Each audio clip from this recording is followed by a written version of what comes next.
Hello, I'm Pastor Rick Hope, pastor at First Baptist Church Lillian. Here is today's daily devotional thought, brought to you by First Baptist Church of Lillian and No Compromise Ministries. And I am standing in what we now call the old Lillian Chapel.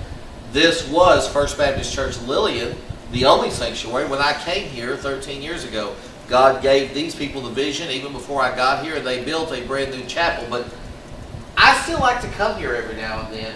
We have our baptismal services here. We have special sunrise services here. We have funerals here. We have weddings here. And sometimes I even like to come in here by myself because this place has been here for over 100 years. There have been people who have lived in this church and put their blood, sweat, and tears into building it, who are now on with Jesus, who are in glory. There have been people who were dedicated so much to the cause of Christ in their community.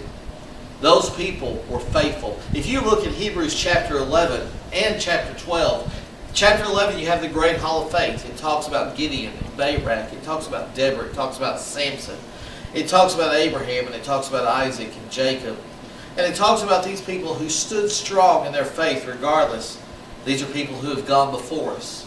And then it says, so what are you going to do about that? Well, in Hebrews 12, since we are surrounded by such a great cloud of witnesses, talking about the people he had just mentioned in Hebrews 11, he said, let us set aside every weight that so easily ensnares us, and let us run with patience the race that is set before us.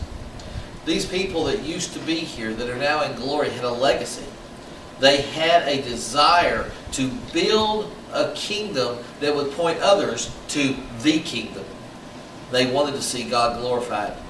What do we do with that type of legacy? We carry it on. We invite people to our services. We let people know what Jesus can do. And we never, ever stop running that race.